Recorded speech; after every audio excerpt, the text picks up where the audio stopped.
Thank you again, Emily, for the preparation in this. It's been a remarkable season. And we've spoken of this time as a time, apocalyptic time in many ways, but in the way that the church understands apocalyptic, a time of revelation and uncovering of some of the cracks that are part of our communities, evidence in the way that many communities of color are suffering in a particular way through this crisis. But it is also a time, apocalyptic times also reveal what is possible and new. And this has been the focus as well of where we are seeing the Spirit of God at work in our communities and what new things, as the prophet Isaiah says, be attentive to a new thing that God is doing. Among those things has been the opportunity to really engage a broader community. Our congregations, our faith communities are reaching out broader than they have before, in part by responding to this challenge. Pacific School of Religion has sought to do that as well, and much of our programming and content and thought leadership is available online through our website. Tomorrow we will be doing our final session of Democracy Reimagined, our closing celebration for a semester-long public course we have been leading with experts across industries on how we have a say in our future. So please join us tomorrow at 6 p.m. for that, and details for it are available at psr.edu/pop. But today, our final session of our Drawing from Our Traditions, it's just, I am delighted to welcome the folks who will be presenting to us today and being part of our conversation. We are joined today by the remarkable three leaders of our regional expressions of our three denominational partners at Pacific School of Religion. We're joined by Reverend Dr. LaTaunya Bynum, Regional Minister for the Christian Church, Disciples of Christ, also by Bishop Minerva Carcaño of the California-Nevada Annual Conference of the United Methodist Church, and by Reverend Dr. Diana Weibel, Conference Minister for the Northern California-Nevada of the United Church of Christ. So my deep gratitude to the three of them for their partnership, not just today, but throughout our work together in the preparation of spiritually rooted leaders for social change and for transformation in the church. The work we share together is critically important at this time. And so they are joining us today to give us some perspectives on what they are seeing across the church. This is a bit of a contrast to our conversation last week, intentionally so. Last week, we kind of provided a perspective on the ground of how our congregations are responding directly. And today we have an opportunity to take a little bit of a step back and think across the region and around the church as we see both the current situation and the long-term visions for it. So thank you and welcome to the three of you for joining us together.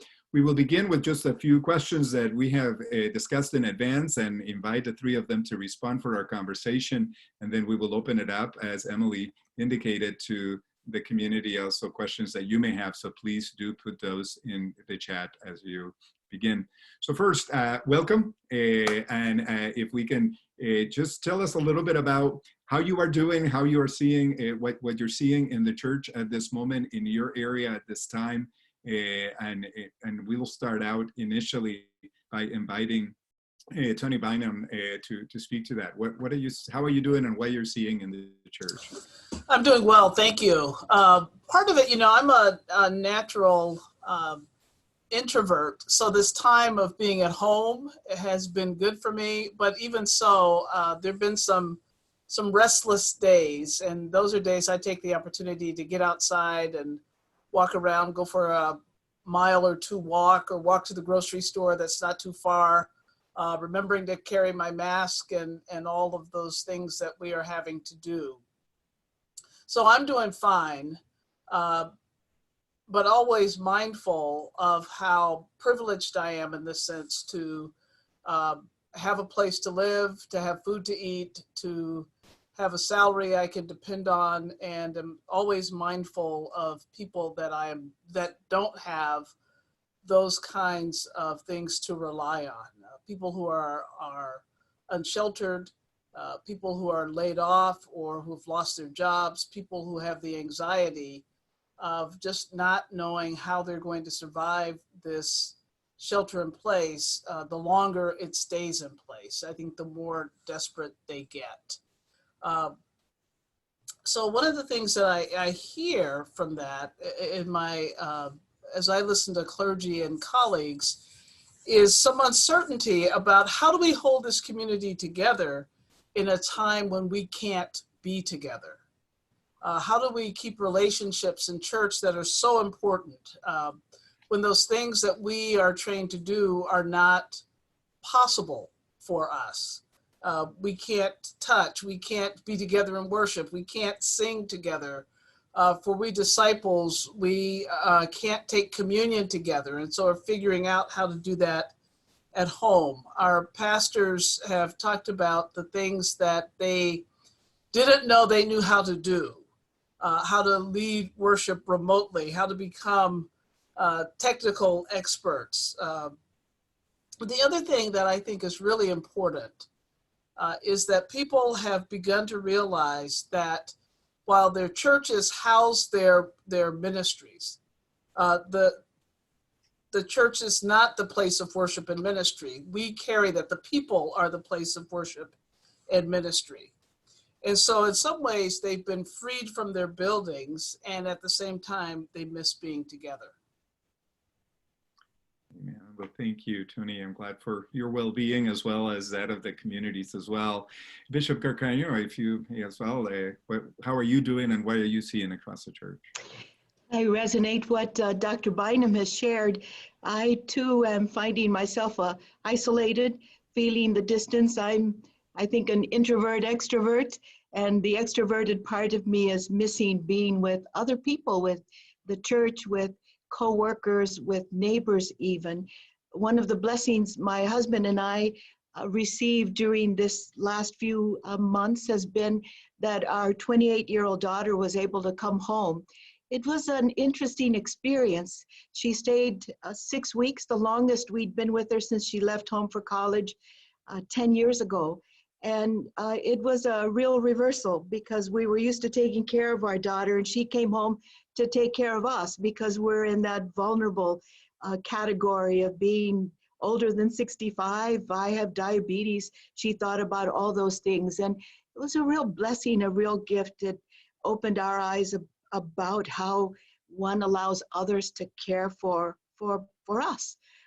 And so it was a blessing. She's returned home. She lives in Chicago, and with many others, we're concerned about our children, our child, because Illinois is still struggling in very profound ways with the COVID-19. And so as we lift up prayers for her, we lift up prayers for all of our children and parents who live at a distance from their children, even if they are adults. Our churches are struggling with the same thing in terms of, for many of our church members, the church is the family. It's their family. It is their, for some, primary community. For others, it is the only community that they have. Particularly true in some of our rural areas, but true across the area where we serve, along with our two sisters who are on this call as well. And their isolation is deep and profound. Our churches, like everyone else, have figured out how to adapt. Some of them have moved forward in terms of learning how to do online worship. Others have strengthened what they were already doing in terms of online ministry opportunities, and have just kept growing, moving forward. Some of our churches, our smaller churches, have gone back to the old proven, tested and proven ways of doing their work because they're in regions where there isn't the internet capacity for online worship and online communication. There just isn't that capacity. So they're going back to things like writing up sermons, printing them out, putting them in nice packages with note cards and messages, and taking those sermons and other things in packets and delivering them to the home of church members, delivering food to those who need food. Our churches have continued to try to figure out not only how do they minister to one another, but how do they continue to minister to the community. And so they've really stretched to stay within the government orders of shelter in place, social distancing, all of that, stretched to push it to the limit so that they don't cease feeding those who are hungry, taking it from a big social hall, outdoors, and putting food in boxes on tables for people to come by and pick it up, giving it to them with gloved hands, those kinds of things, and continuing to think about what to do to be relevant. I will say it was a shock to our system. I remember the day we had to close here on March the 3rd. It'll be 9 weeks tomorrow. And it was a shock to our physical, spiritual systems, but also a shock to the institution and how we are accustomed to living and doing our work. So we're all having to reevaluate, what does it mean to be the church today? And how are we to be relevant? Deep issues are being talked about, issues like who really is the most vulnerable group? Is it just those who are 65 and older who have compromising health issues? We're going to that place of talking about undocumented immigrants, talk about having no safety net. And so those kinds of things, which I think is good ultimately for our soul. Amen. Thank you, Bishop Carcaño and Conference Minister Bynum for those responses. I think, there are many ways, as we have gone through the readings of the season of Easter, that we are as close as we have ever been to the first Easter, in terms of the gathering of community that feels afraid of what's outside, uncertain about its future, and yet is trying to find ways to speak with hope into this. Conference Minister Weibel, how are you doing? What are you seeing in the church? Yeah, I am. I'm doing okay, and been sheltered in place, living alone, so for 8-9 weeks, and that is definitely a different experience. I had an occasion, saw a neighbor, and I don't remember the circumstances around, but she poked me, and I realized that was the first time I had been touched by another person in over 2 months, and to realize just, how some people that this is so unique and so different. Everybody is experiencing this in their own unique way, whether they have a house full of children and family, or they're living alone. It's very unique. And so everybody's experience is a little bit different.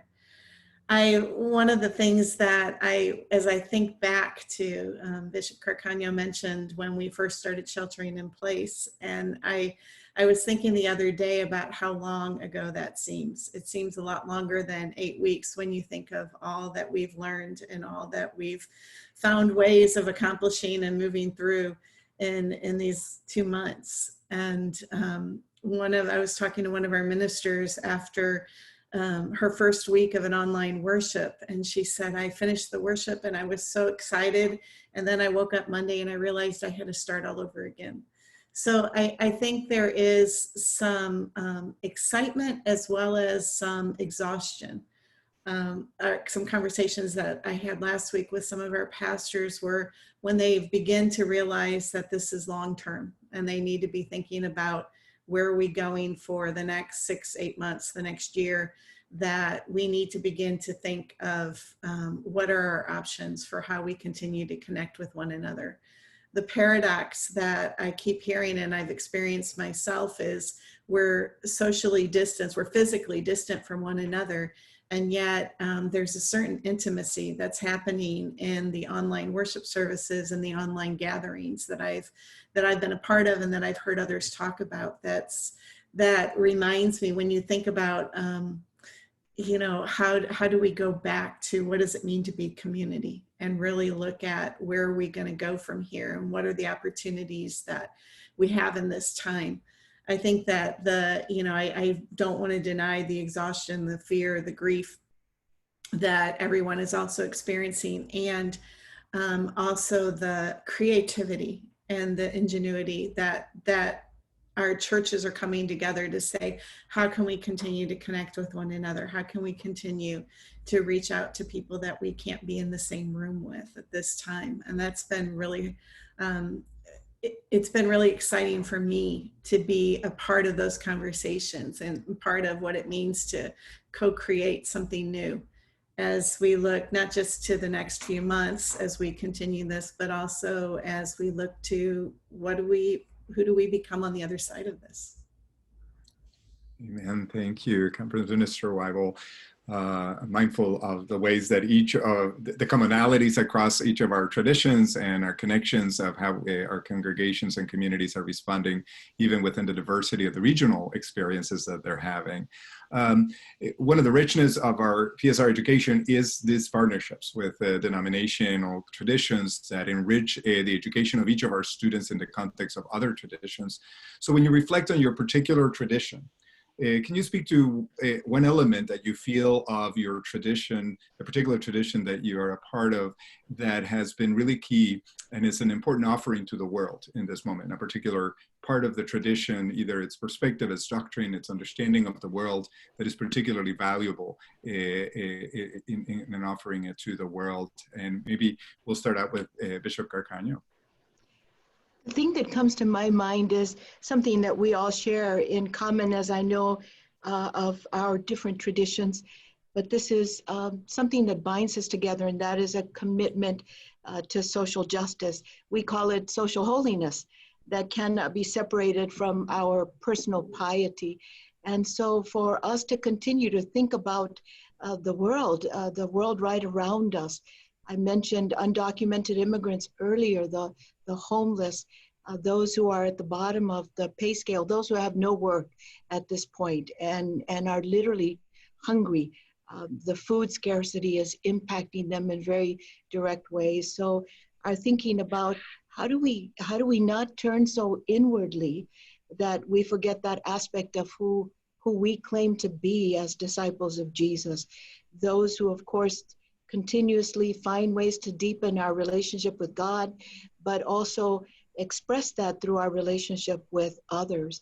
And so that's something that we continue to work on in the San Francisco area. Our churches have had a deep conversation about walking with the homeless at a higher level, because certainly we have churches that have been feeding the homeless. But now they're part of the movement in the Bay Area to find ways to raise the resources to move them from homelessness into hotel rooms, hotels that are empty at this moment, because they need that kind of care. And their well-being is connected to everybody else's well-being. If they are affected by the coronavirus, then others will be affected as well. And so that's one of the connections.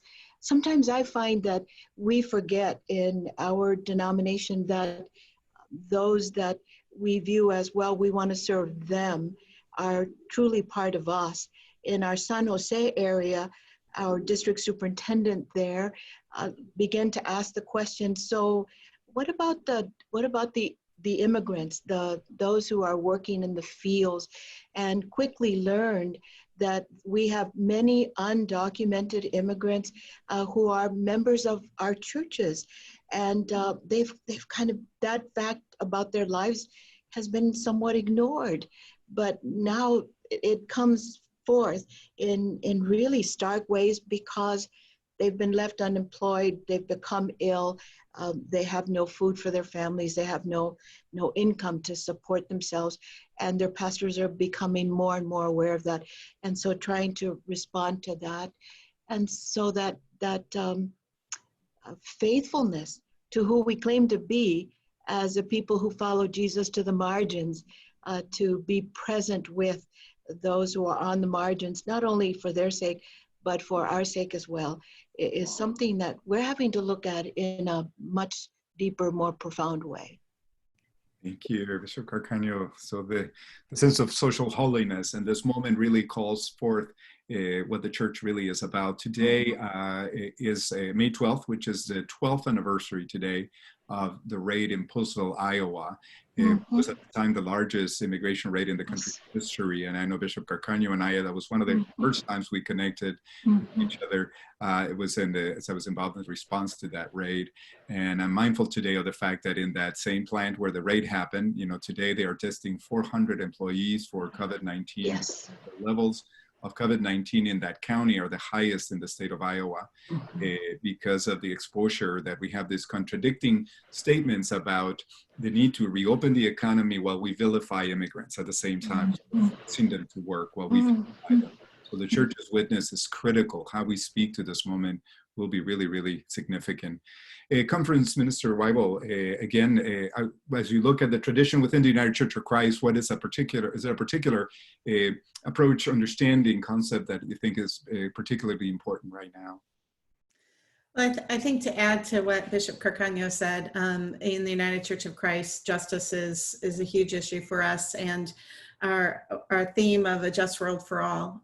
One of the things that I know that I've been afforded, and I have the privilege to kind of see this moment as a pause.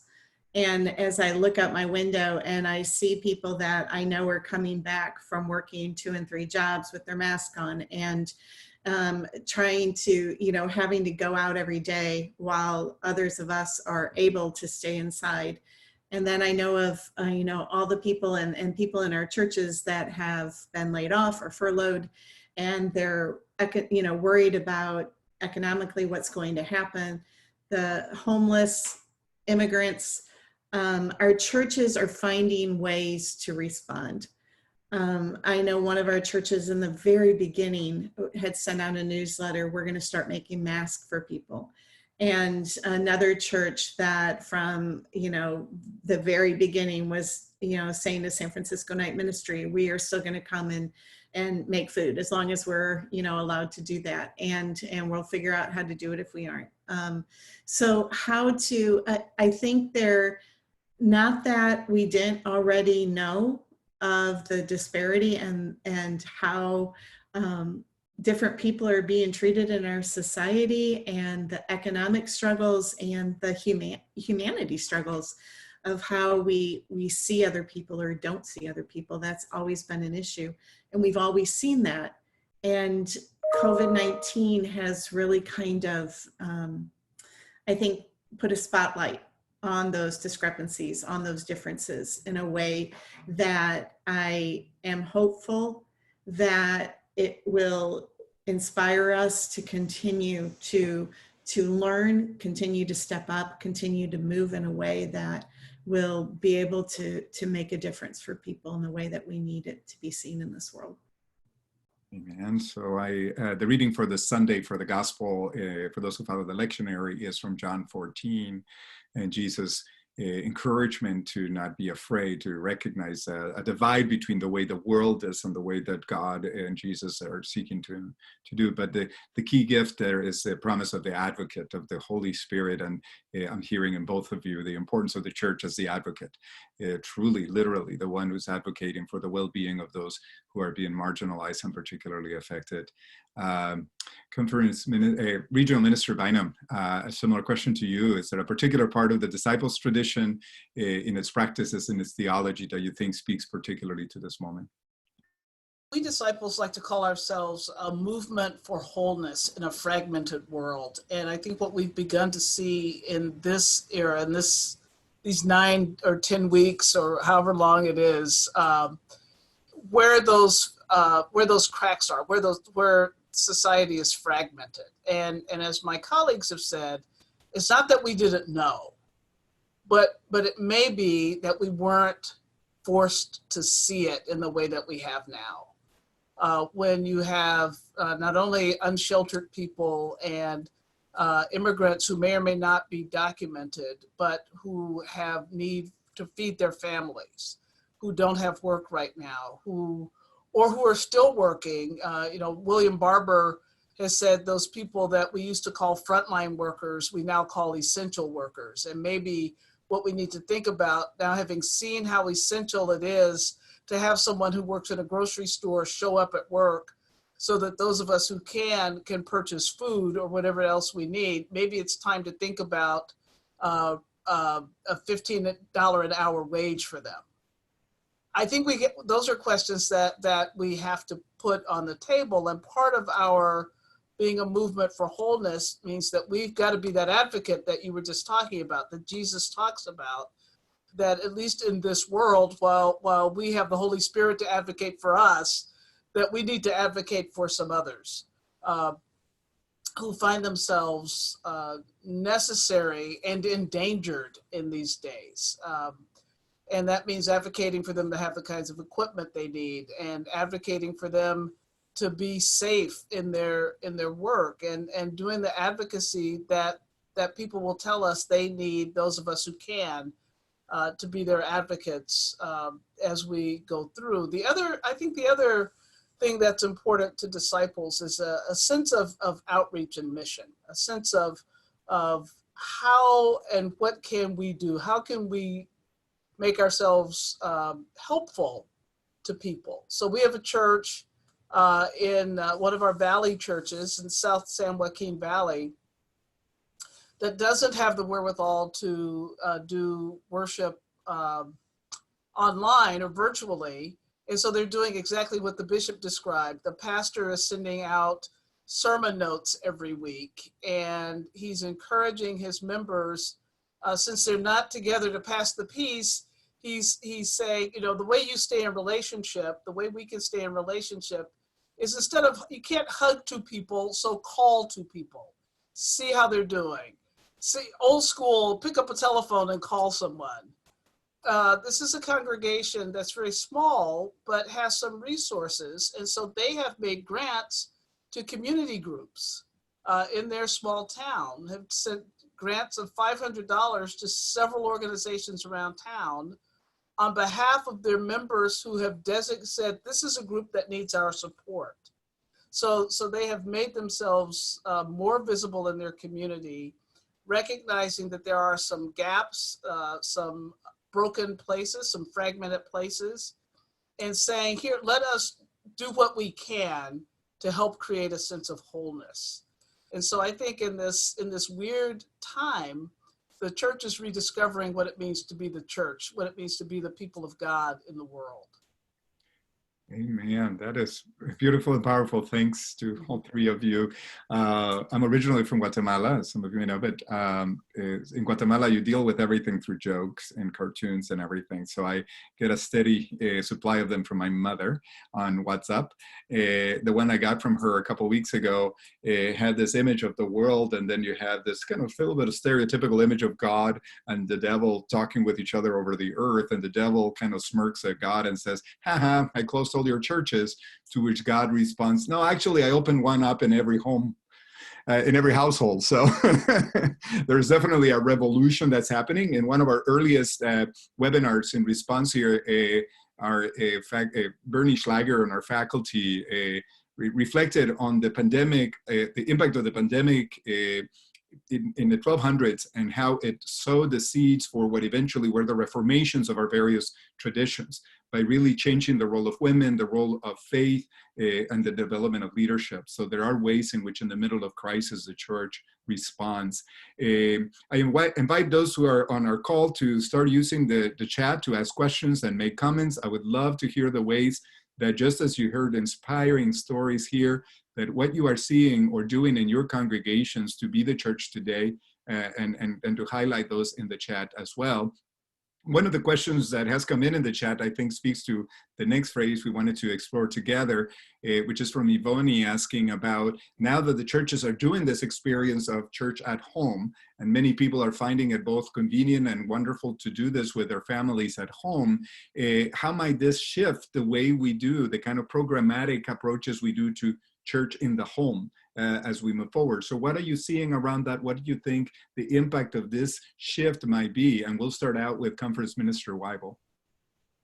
Yeah, so, well, talking about what I'm beginning to perceive and what I'm hoping for in terms of the shift and the impact. I was in a webinar last week where the speaker was saying she's hearing a lot of people talking about the new normal. And she said she doesn't like that phrase because it's still, people will still hear the word normal and maybe not hear the word new before it. And she said, I really like to think of us as co-creating something new. And so I've been inviting, just very much in the early stages, inviting a conversation with folks in our churches about co-creating the what's next. Because I think that, you know, one of the things that we've been talking about for so long is the church is changing and it needs to change and we need to do something different. And yet we've been trying to figure out what that looks like and what that means. And in some ways this time I think has created an opportunity for us to, it's like we're stepping on the threshold or the precipice of what comes next. What can we co-create together as we begin to look at what the church is supposed to be and is being called to be in this time and in the world. Somebody was telling me this morning that, just because in the last 8 weeks we've made all these incredible radical changes in the way that we use technology and the way that we gather with one another, that doesn't mean that we've now created something new. And our conversation around that was no, and it means that we now have the technological piece in place to help us begin to look at the adaptive change and what does it mean for us to move forward with bravery and, with courage, with confidence into the what is next. I often would say that, the Acts Church is really a model for me, because I really believe that early church, that they gathered in homes, that they sought each other out, they found ways to connect with one another because they were, inspired and moved, and their lives were transformed by knowing Jesus and by meeting the risen Christ. And so what does it mean for us to go back to those early roots of how do we connect with one another? How do we live in community with one another? And then how does that inspire us to come together to go out and change the world, to tackle some of these huge issues of injustice that we're seeing all around, to really tackle some of these issues of earth care. If the pause that the pandemic has brought to bring healing to our earth, I believe is a reminder that there is so much that we can do if we find ways to come together and say, we can make a difference. We can, in 8 weeks, we can make a difference. And going forward into the next years and years and decades, what is the difference that we can make to transform the world? Amen. And so not just a new normal, but really the what's next, what is God up to? Again, in Isaiah, the prophet, it says, what is God up to? What is it that do you not perceive it? And a beautiful commentary again on our readings for this Sunday, which from Acts 17 will be one of the readings in the lectionary of Paul speaking in the Areopagus, and Paul's attention to what he sees people doing and recognizing that we look around the world to be able to see what God is up to in the world. And he invites us to remember that it is in God in whom we live and move and have our being. Regional Minister Bynum, a similar question to you. Where do you see, as we look at summer, fall, what things, how is the church changing, and what do you see as important to continue? I think one of the things as we go forward is, especially over the next few months, are first of all, churches having to make decisions about when and how they open up for worship, in-person worship, and what will that mean, and how will they take care of deep cleaning, and how will they have people practice distancing, and for disciples, how will we do communion, which we do every month, every week, as we do every single Sunday. And so how do we prepare it? How do we serve it? What do we do? I'm struck by, as my colleagues have said, in some ways, in one way, church has become more accessible. People who couldn't physically get to church for one reason or another are able to watch online. And I think that will continue. And I think what will happen is people, ministers, and those of us who work with ministers will help congregations figure out ways to continue to be accessible online. There is an old African-American church tradition of listing, and I think a lot of churches do this, of listing people who are unable to be at church. We used to call that the sick and shut-in list.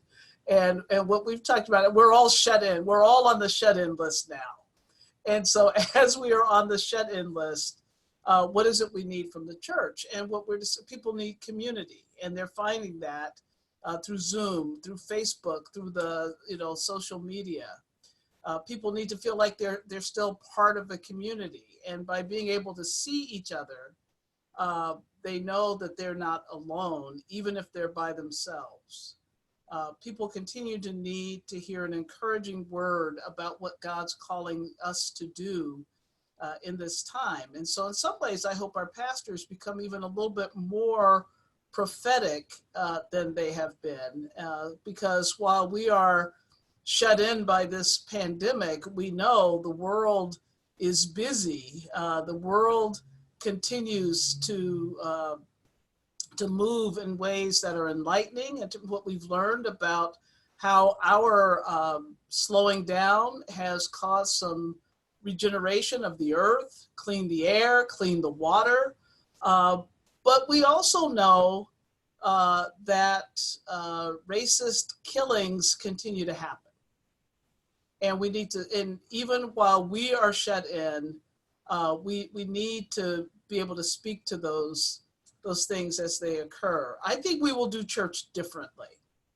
And I think that we don't quite know what that means, but we know, those of us who've been saying a long time, that we need to do church differently, have an opportunity to help guide and ask questions and open up a conversation about what that might mean. I think I've thought often in these days of that passage toward the end of the book of Revelation, where John says, speaking for God, I make all things new. God makes all things new. That's not the same as God making all new things, but that God makes all things new. And we're in an opportunity now where God's trying to do a new thing. If we'll hear it, if we'll see it, if we'll believe it, if we'll do it. Amen. I think that, this is a call and a time where faith is really in a time of just such deep uncertainty. Here at PSR, we have a program through Ignite Institute that is the Certificate of Leadership and Innovation for an Unpredictable Future. So this is a degree we started 3 years ago, which now seems very apropos, but because in part it does actually draw on the ancient wisdom of our community and our faith traditions to speak to the uncertainty of the time. Most of the stories in the scriptures, as we know, are the stories of migrants and people who are venturing out into uncertainty. And to the last point that you made, Regional Minister Bynum, the idea that if we look at the liturgies, even of, for example, the Passover, there is a loosing, a dropping out of the grief, even in the joy of liberation. There's also a marking by taking drops of wine out of the joy to recognize the grief and the loss. So in this moment, we need that kind of liturgical and theological frameworks that allow us to hold the tension about what this moment is calling forth in the church and the opportunities it's creating, but also the grief that comes with it, and to hold both of those. Bishop Carcaño, again, a similar question to you about what you see, especially as we look at the summer and the fall, how the church is changing, what you see may happen as we move forward. I'm so grateful for the stories of my sisters who have lifted up a lot of feelings within me and lots of thoughts as well. I do believe that we won't be the same post-COVID-19, whether we would want to be the same or not. We won't be the same because we'll be living in a different time in a different way. How this pandemic affects our churches, we will see that impact as we come out of this pandemic, and it may take time. But I think that we will do our best to be different in a good way by giving deep thought to what we're seeing right now and what we're experiencing. Sister Diane Weibel's comment about creation. There are goats in my neighborhood that are brought around every once in a while to eat the weeds and the brush, and I'd missed them. And they showed up a few days ago, and I took a picture and I tweeted it out and said, these are essential workers as well. And so we are all essential. We all have a purpose. We all have a meaningful work to be done. And there is essential qualities about each one of us that brings joy to the world, not just humans, but those creatures of creation and all of creation that we're called to steward. And I'm thinking about that. I'm thinking about, so how do we respond even more deeply to creation in periods like this time? The comment about well, what if people get comfortable just getting on Zoom for worship? What I'm hearing is, first of all, that there are people who have been very active church members who, for the first time in several years, because of age or health, have been able to be with the congregation. And we should not lose touch with them ever again. We should figure out a way to keep connected and keep being in worship and in fellowship with them. We're also seeing new people, people whose names we do not recognize, but persons who are being welcomed into those live streaming worship opportunities that some of our churches are able to have. And so obviously some need is being filled in them, a spiritual need, a need for fellowship, a need to not be alone in this time. And so they are now part of us, part of our community, and we are part of them. And so how do we continue to figure out how to be in relationship and not squander this great gift of growing in our sense of community, which is core to being a people of Christian faith. I'm also hoping that we'll give lots of thought to how we are to be the prophetic people that we are called to be. Yesterday, I heard with many of you what President Trump said, and among the many things he said the wall is going up. The southern wall is going up. 180 plus miles have been added.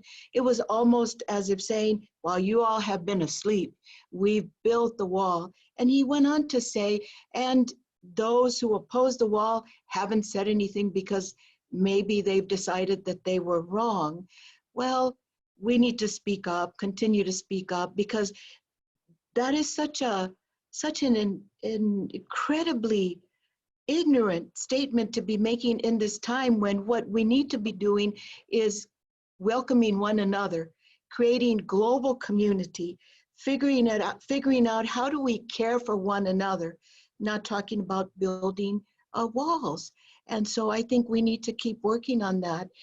I don't know if anybody else is experiencing the push, even from some of our own churches, saying, we got to open up. You know, we just need to do that. It's time.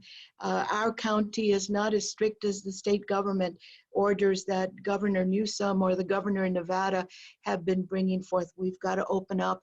And they quote the recent lawsuit against Governor Newsom and his order to keep congregations, churches closed. As far as I've come to learn, those were very conservative Christians who are leading from the perspective of their very conservative, even fundamentalist, partisan position, not their religious position, because there's nothing in Scripture to justify what they've done. And I just want to go on record as saying we cannot be led by partisan politics. The partisan politics out there that divides us from one another, even in terms of when we open our churches back up, is not where we need to be.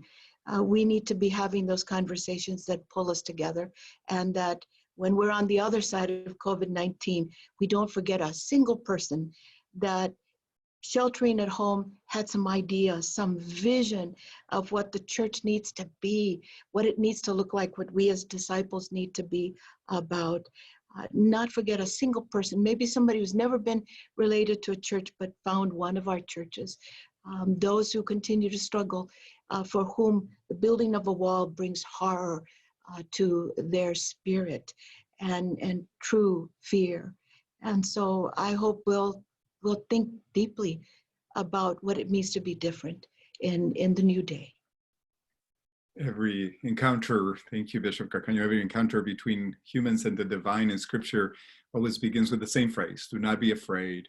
And so I think at this time, the good news of the gospel needs to be the preaching of words that challenge fear, the power of fear over our lives and how we might think differently.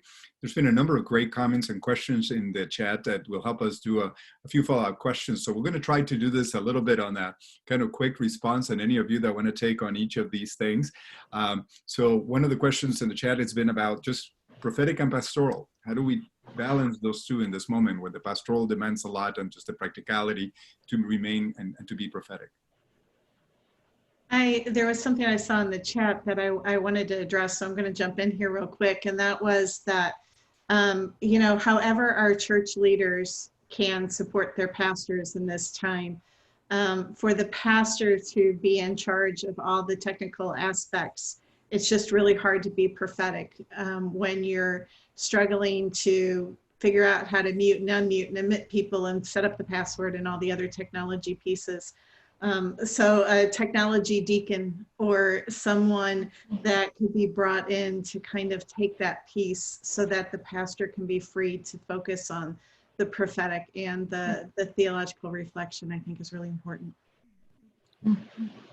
There were comments as well from one of our students about transitioning to ministry as they graduate from your position in the denomination. What do you say to graduating seniors, those graduating from seminaries across the country and at PSR, about what this means as they enter their life of ministry? They will have, I'm sorry, go ahead, Dr. Bynum. I think that in some ways they will be prepared in a way, some of us who are who were perfectly well educated in the last century to do ministry, as I like to say, will do better, I think, because they have lived in this world of technology. It was not something they had to learn as we did. I mean, they had to learn it, but they were surrounded by it. We remember when it was new. I am using some of this time to declutter and was reminded of when word processing was a new thing and floppy disks were a thing. And that technology is, you know, it's old technology. So knowing how to maneuver online, knowing that an online presence gives you an international reach, knowing that the world is much bigger than any congregation or any one community, I think is an advantage. I think that the gospel, the good news we're called to preach and teach doesn't change. And that's the life-saving, soul-affirming, inclusive gospel of Jesus Christ will not change. What will change is how that good news is shared, how it's delivered, how it's received. And that's been the way the church has grown throughout the centuries. You know, my parents learned about church in a way that's different than me, that's different than my niece, that will be different than her children.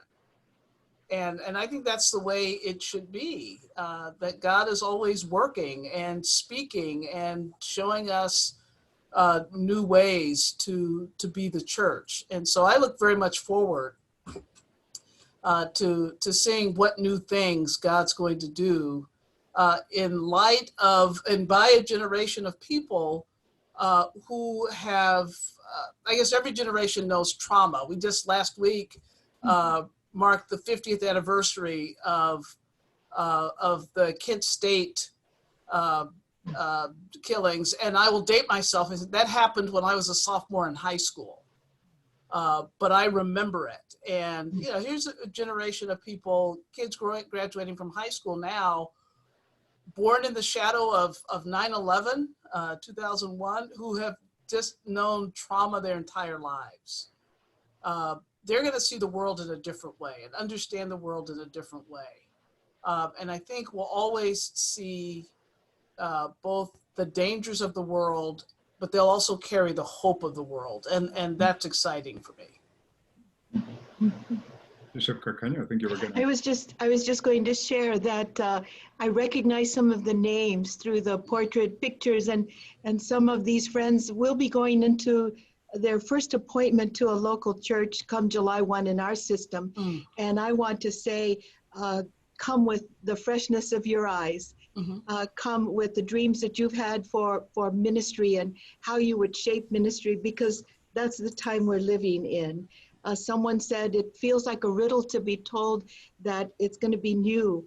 Well, it will be new, and those of you who are new to ministry will help us shape it into the new thing that God is causing to arise among us. So it's living into that newness, and all of our dreams and visions and hopes and ideas that we carry with us will help us create that new church and the new world. it's just, again, looking at readings for Sunday, there is a significant recognition that, the new is not automatic, right? The times of a lot of uncertainty and change and challenge, we tend to, in some ways, bifurcate between a desire to return to what was and to what's comfortable and needed, and to resist something that may be coming up, and it requires nothing but an act of faith. The people of Israel wandered through the desert and often wanted and longed for the flesh pots of Egypt, right? Yes. Yeah. Things. And so a lot of another comment that was made that I think I'd love to hear from the three of you is on intergenerational. What does this do? What does this change in the technology? This sort of resorting of what is important and of value. What does this do to as an opportunity and a challenge for the church in terms of passing the faith to new generations? One of the things that I've been saying for a while now that I think is an important exercise for churches to look at is to, start with a blank canvas, take everything off that they thought has to happen in church, and even if, take worship off as well, and then decide what you're going to put back on. And if you put back worship, what does it look like? And I think this is, especially because I know I never took ministering in a pandemic 101 when I was in seminary, and I'm pretty sure nobody else has, even our graduates. I think this is the perfect opportunity for us to start with that blank canvas and say what is really important as we think about going back, as we think about, next year or 5 years from now. What are the most critical things that we need to hold us together as a church? And, while we don't have exactly that course, pretty much all of our courses this spring turned into, That's right. in the middle of a preaching course, and all of a sudden, how do we speak to this crisis in history, church history? And then, we took a much closer look at pandemics in the past. And so definitely. So again, some other thoughts about how this is impacting our ability to transfer the faith to a new generation. What are the opportunities or the challenges at this particular moment? I was on a call last week and I used an analogy that I thought was helpful, which was that even when we remodel our houses, the foundation stays the same. We may gut the inside, but the foundation stays the same. And a friend said, but what if the foundation is cracked? And then I had to rethink the whole analogy. And she's right. We're in an era where everything we thought we knew has just been hurled in the air, tossed up in the air. We don't know where it's going to land. We don't know how it's going to land. We don't know what we can catch. And the same friend said, maybe there's some things we need to let just crash and break. And maybe what we need to let crash and break are assumptions about how we do church and who our leaders are and who our leaders ought to be.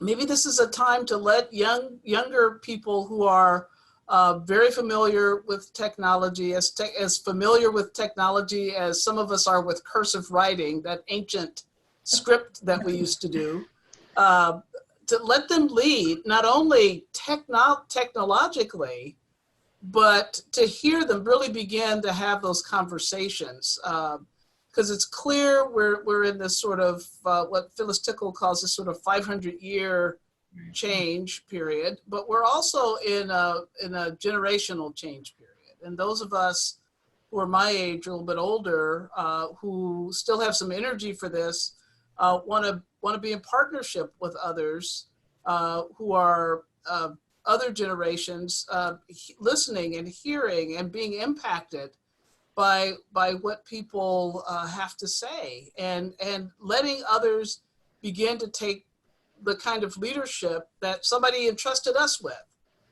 None of us were born in these offices, but we were nurtured by people and led by people. People gave us room and space to develop our ministries, and I think part of what we're called to do, and I think it's both pastoral and prophetic, is to give other people the space to lead. And I have to say that doesn't mean I'm ready to retire, but it does mean I'm ready to listen in some different ways to people who have not experienced the world as I have, or the churches I have, but to whom God speaks clearly every single day. I think, the Psalm again for the Sunday, Psalm 66, verse 10 reminds us that for you, O God, have tested us. You have tried us as silver is tried. The image of how the purification of silver comes through. There's a way in which a moment like this can be that way without minimizing the devastating impact, but to recognize what is the opportunity in this moment that might cleanse for us what it means to be church, the image that, was used about starting from scratch in some ways, or at least what do we bring back in. Bishop Carcaño, I don't know if you want to speak to that question about the intergenerational, and then we'll have one final kind of wrap up of comments, but I do. I want to mention the fact that I'm so grateful to the churches who, as they've done live streaming worship, Facebook worship, etc., they have not forgotten the children, because the children are important in that passing of the faith generationally. I'm delighted, as I've heard stories of grandmothers and grandfathers who were not online, who had not done that work, but in order to continue being leaders in their congregations, have had their grandchildren teach them how to get on a Zoom call, for example, how to get on a conference call, etc. And the bond that has been created intergenerationally in homes, in families, I think has been a great gift and has begun to deepen conversations, even in families, about what it means to be a disciple of Jesus and how we are a people of faith. One of the things I've always admired about young people is the way they've been using technology for some time now to connect with people, not only in their immediate family or neighborhood, but across the country and around the world. And I think we need to learn more and more from them about how do we have the deeper conversations about being the church globally, because of what young people can lead us out into in terms of the conversations they are already having. This has been a remarkable hour. I can't believe our time has gone so quickly. We could be doing this for a couple more hours together. It is really a gift for the church that you are leading at a time like this. I know and recognize the real demand of this time for each of you who are on this call in the ministries that you serve.